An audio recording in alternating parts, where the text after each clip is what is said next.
Hello students, good morning.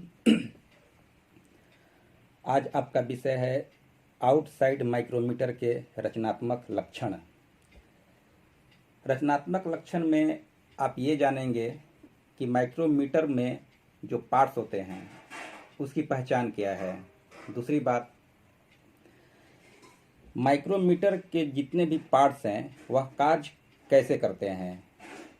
तीसरी बात, micrometer को अलग करना और जोड़ते समय जिन सावधानियों को ध्यान में रखा जाएगा उसके बारे में उपाय को बताना। ठीक है। माइक्रोमीटर के बारे में आपको पहले भी पढ़ा चुके हैं क्लास में, तो आप लोगों को थोड़ा बहुत जानकारी होगा उसके बारे में। अब हम आज उसके आंतरिक जो रचनात्मक लक्षण होते हैं उसके बारे में बताया जाएगा। माइक्रोमीटर में जो पार्ट्स होते हैं, माइक्रोमीटर के सबसे पिछले भाग में जो पार्ट्स होता है उसका नाम है रैचेट स्टॉप। रैचेट स्टॉप के बारे में आपको जानकारी भी होगी कि रैचेट स्टॉप जो है वह जॉब को मापते समय स्पिंडल के दबाव को सुनिश्चित करता है कि यह जो है आपका माप पूरा हो गया है, अब आप इसका रीडिंग ले सकते हैं। ये चीज़ है। तो सबसे पहले हम रैचेट स्टॉप के बारे में जानेंगे। ठीक है। तो ये जो है ये सबसे पिछला भाग होता है। रैचेट स्टॉप जो है यह उसके कारण जब असेंबल करते हैं, जब जोड़ते हैं माइक्रोमीटर में, तो ये सबसे पिछले भाग पर कनेक्ट होता है। ठीक है। इसको कनेक्ट करने के लिए आपके पास फिगर भी हम भेज चुके हैं, उस फिगर को ध्यान से देखिए और समझिए। उसको कनेक्ट करने के लिए एक स्पेशल रिंच की अर्थात स्पेनर की आवश्यकता होती है, जिस स्पेनर का नाम है सिंगल इंडेड स्पेनर, अर्थात एक तरफ मुंह वाला स्पेनर। इसके दोनों तरफ मुंह नहीं होता है, पकड़ने वाला जो होता है, तो इसका नाम है पूरा सिंगल इंडेड स्पेनर, जिसकी सहायता से हम रैचेट स्टॉप को माइक्रोमीटर में सेट करते हैं। ठीक है। सेट कहाँ करते हैं, रैचेट स्टॉप कहाँ सेट होता है, तो थिम्बल के पिछले भाग पर। माइक्रोमीटर के थिम्बल के बारे में आपको जानकारी है। थिम्बल के पिछले भाग पर आपका रैचेट स्टॉप सेट होता है और उसको सेट करने के लिए एक स्पेशल स्पेनर की आवश्यकता होती है, जिस स्पेनर का नाम है सिंगल इंडेड स्पेनर। उसके बाद थिम्बल है। थिम्बल क्या है, एक खोखला टेपर होता है जो स्पिंडल पर फिट टेपर नोच को मैच करता है। जो स्पिंडल होता है, स्पिंडल के पिछला जो भाग होता है वह टेपर होता है, जिसको हम टेपर नोच के नाम से जानते हैं स्पिंडल का। तो उस पर ये जा कर के आपका जो थिम्बल है वहाँ पर सेट करता है। आपको हम चित्र दिखाते हैं। चित्र को आप देखिए।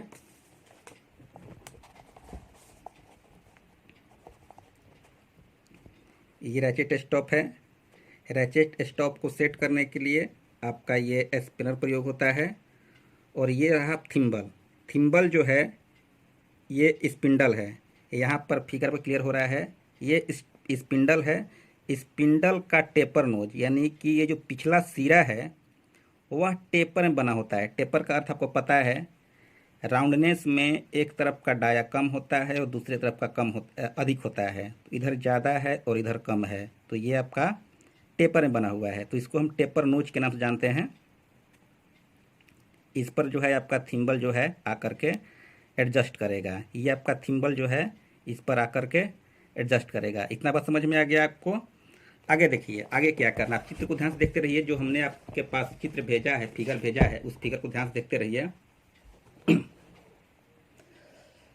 थिम्बल सेट हो गया। अब थिम्बल सेट करने के बाद इसमें हम स्पिंडल को डालते हैं। स्पिंडल, ठीक है। ये स्पिंडल जो है थिम्बल से होता हुआ आगे की तरफ निकलता है। थिम्बल से होता हुआ यह आगे की तरफ निकलता है। ठीक है। स्पिंडल पे जो टेपर नोज बना होता है, स्पिंडल पे जो टेपर नोज बना होता है वह काफ़ी शुद्धता में फिनिश किया हुआ होता है, काफ़ी शुद्धता में फिनिश किया हुआ होता है, जिसके साथ जीरो एरर एडजस्टमेंट के समय किसी भी आवश्यक स्थान पर थिम्बल को स्थित किया जा सकता है। अर्थात उसका टेपर इतना फिनिश होता है कि थिम्बल को इस तरह से एडजस्ट कर देंगे कि बैरल का जो डेटम लाइन है, पहले आपको पढ़ा चुके हैं, तो डेटम लाइन को पहचानते हैं। डेटम लाइन के साथ थिम्बल का जो जीरो है वह आमने सामने होना चाहिए। किस स्थिति में? जब स्पिंडल एनविल के पूर्ण रूप में संपर्क में हो। जब स्पिंडल एनविल के संपर्क में होता है पूर्ण रूप से, तब माइक्रोमीटर की स्थिति ये होनी चाहिए कि बैरल का डेटम लाइन और थिम्बल का जीरो बिल्कुल आमने सामने होना चाहिए। अगर किसी कारणवश आमने सामने नहीं होता है तो उसको एडजस्ट किया जाता है। एडजस्ट करते हैं ताकि थिम्बल का जीरो और डेटम लाइन बिल्कुल आमने सामने हो जाए। ठीक है, आगे देखिए। स्पिंडल स्प्लिट इंटरनल थ्रेड से गुजरता हुआ बैरल के साथ जुड़ जाता है। स्प्लिट इंटरनल थ्रेड, यहाँ पर स्प्लिट इंटरनल थ्रेड का अर्थ समझिए आप। स्प्लिट इंटरनल थ्रेड का मतलब यह होता है वह थ्रेड जो कटा हुआ है। कटा होने का कारण यह है कि अगर हम उस पर कोई नट चढ़ाते हैं तो थोड़ा सा उसमें एडजस्टमेंट होने की संभावना होती है। अर्थात कटा हुआ होने के कारण उस पर नट जो है एडजस्ट कर जाएगा। आप ध्यान से देखिए, आपके फिगर 6 में जो कल हम फिगर भेजे हैं आपके पास, फिगर 6 में स्प्लिट नट थ्रेड है। इस नट को आप ध्यान से देखिए, चारों तरफ से कटा हुआ है। कटा होने के कारण ये जो टेपरेड नट है, टेपरेड नट को देखिए, अपने फिगर में देखिए ध्यान से। टेपरेड नट को जब हम चढ़ाते हैं, अधिक टाइट करेंगे तो कटा हुआ होने के कारण जो नट है उस पर आसानी से एडजस्ट कर जाता है। उसके पीछे कारण ये है कि एडजस्ट करने के पीछे कारण ये है कि थिम्बल का जो जीरो है उसको एडजस्ट करने में ये स्प्लिट नट सहायता करता है।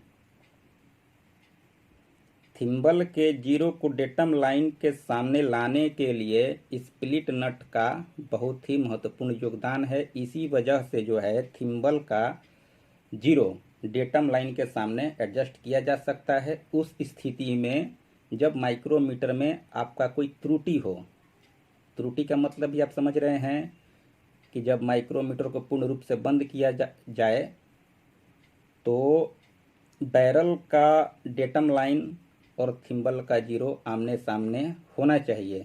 अगर नहीं हो रहा है तो आप स्प्लिट नट को एडजस्ट करके आप इस त्रुटि को दूर कर सकते हैं। ठीक है, तो इस नट को टाइट या ढीला करने के लिए, इस नट को एडजस्ट करने के लिए भी एक स्पेशल स्पेनर होता है जिसका नाम है हुक स्पेनर, जो कि आपके फिगर 7 यानी 7 में, चित्र 7 में दिखाई दे रहा है। चित्र 7 को ध्यान से देखिए आप लोग। इसमें एक स्पेनर है जिसका नाम है हुक स्पेनर। आप इसे नोट कर सकते हैं, इस चित्र को। ये हुक स्पेनर है। स्पिंडल पर दिए गए लॉकिंग डिवाइस माप लेने के बाद स्पिंडल के मूवमेंट को रोकने के लिए होता है। अर्थात ये जो आपका हुक स्पिनर है ये आपके जीरो एरर को सेट करेगा। ठीक है, इतनी बात आप समझ गए। तो माइक्रोमीटर को अलग करना और जोड़ना इस तरीके से आपके चित्र में अच्छी तरह से समझाया गया है। सारे भाग को एक बार फिर हम आपको दिखाते हैं। इस सारे भाग को आप लोग ध्यान से देखिए। ये है आपका फ्रेम के साथ यहाँ एनविल जुड़ा हुआ है। ये जो छोटा सा भाग है, ये एनविल है, ये फ्रेम है। फ्रेम के साथ ये लॉकिंग नट है, जिसको हम अगर लॉक करते हैं तो आपका स्पिंडल आगे या पीछे नहीं होगा। ये बैरल को एक और नाम से जानते हैं जिसका नाम है स्लीव। और इस स्लीव पर ये जो लाइन है, डेटम लाइन, जिसके ऊपर मिलीमीटर के निशान अंकित हैं, उसी लाइन को हम डेटम लाइन कहते हैं। स्लीव के साथ आपका ये स्प्लिट थ्रेडेड है जो जुड़ा हुआ है। उसके बाद आपका टेपरेड नट है, ये इसके बाद जोड़ते हैं। और ये जो स्पिंडल है, ये इससे गुजरता हुआ, इसके अंदर से गुजरता हुआ फ्रेम से आगे निकल करके आकर के यहाँ पर टच करता है। स्पिंडल का अगला पॉइंट जो है यहाँ करके टच करता है। इसके अंदर थ्रेड कटा हुआ है, इस थ्रेड पर स्पिंडल का ये थ्रेड जो है चलते हुए आगे बढ़ता है। स्पिंडल लगाने के बाद इसके टेपर नोच पर हम थिम्बल को एडजस्ट करते हैं। थिम्बल को एडजस्ट करने के बाद फिर एक वाशर लगा करके हम रैचेट स्टॉप को एडजस्ट कर देते हैं। ये जब पूरा एडजस्ट होता है तब आपका पूरा नाम इसका हो जाता है आउटसाइड माइक्रोमीटर। आउटसाइड माइक्रोमीटर इसी तरह से आपका काम करता है। एक बार और ध्यान से देखिए फिगर को। फ्रेम हो गया, लॉकिंग डिवाइस है, ये लॉकिंग नट भी कह सकते हैं इसको, बैरल या स्लीव, टेपरेड नट, स्पिंडल पर ये थ्रेड कटा हुआ है। आधा स्पिंडल आपका सादा है और पिछले पूरे आधे भाग पर ये चूड़ी कटी हुई है। पिछले भाग पर क्या है, ये टेपरेड, ये नोज है, टेपर नोज है। और उसके बाद आपका आ गया ये थिम्बल पर ये ग्रेजुएशन दिया गया है। उसके बाद आपका वाशर लगा करके आपका रैचेट स्टॉप इसमें सेट कर जाएगा। ठीक है, इतनी बात आप समझ गए। आगे देखिए आगे क्या है। इन सब को एडजस्ट कर देते हैं इस तरीके से। एक बात का ध्यान रखिएगा, माइक्रोमीटर के शून्य त्रुटि, जीरो एरर जिसको कहते हैं, उसको एडजस्ट करने के लिए स्पेशल स्पेनर अर्थात हुक स्पेनर का हम प्रयोग करते हैं, जिससे कि आपके माइक्रोमीटर का शून्य त्रुटि सही हो जाता है। अलग अलग करते समय क्या क्या सावधानी रखनी पड़ती है, इसके लिए हम लगातार आपको बता रहे हैं। मापने वाला फेस क्या होता है, स्पिंडल का अगला भाग और एनविल, वह मापने वाला सतह है। उसी सतह पर जॉब टच करता है तो वही मापने वाला फेस हो गया, मापने वाला सतह हो गया। को नंगे हाथों से स्पर्श नहीं करना चाहिए, नंगे हाथों से स्पर्श नहीं करना चाहिए। अगर ऐसा करेंगे तो इस पर जंग लग सकती है। ठीक है। दूसरी बात, अलग करना तथा जोड़ते समय, अलग करते समय और जोड़ते समय माइक्रोमीटर के कंपोनेंट यानी कि उसके जितने भी पार्ट्स हैं उसको धूल मिट्टी से अलग रखना चाहिए, यानी कि धूल मिट्टी उस पर नहीं रखना चाहिए, बचाव करना चाहिए। माइक्रोमीटर को अलग करने के बाद पार्ट को साफ करने के लिए, उसके जितने पार्ट्स हैं उसको साफ करने के लिए कार्बन टेट्राक्लोराइड एक प्रकार का केमिकल है। कार्बन टेट्राक्लोराइड का नाम पहले भी आप लोगों ने सुना होगा। यह एक अग्निशामक यंत्र में इसका जो है कार्बन टेट्राक्लोराइड का घोल उपयोग होता है, जिसको क्या कहते हैं, सीटीसी एक्सटिंग्विशर जो होता है, आग बुझाने वाला यंत्र, इसमें कार्बन टेट्राक्लोराइड के केमिकल का उपयोग किया जाता है। इसी केमिकल से आपको पार्ट को साफ करना है। ठीक है। जोड़ते समय, पार्ट को जोड़ते समय पतले तेल की कुछ बूंद लगाना चाहिए उस पर, यानी जोड़ते समय उसमें स्लिपिंग हो, कोई जंग न लगे, उससे बचाव के लिए पतले तेल की कुछ बूंद उस पर लगा देना चाहिए। पार्ट को अलग करने के बाद जितने भी उसके पार्ट्स हैं उसको अलग करने के बाद जिस जगह पर रखेंगे वह मेटल का आपका ट्रे नहीं होना चाहिए, यानी किसी धातु का नहीं होना चाहिए। उस पर इनामेल्ड ट्रे की प्राथमिकता दी जाती है। इनामेल्ड ट्रे अर्थात एक तरह से लेपन किया हुआ कोई ट्रे है। इनामेल्ड एक प्रकार का पेंट होता है जिससे लेपित होता है वह ट्रे, जिसमें जंग अगर नहीं लगता है, उस ट्रे में इसको रखना चाहिए। इनामेल्ड ट्रे आपके पास भेज चुके हैं हम, उसको ध्यान से पढ़ लीजिएगा।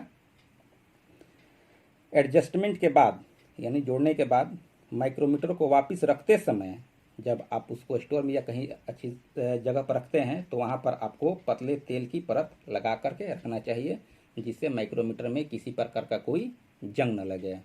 इतना बात आप समझ चुके हैं।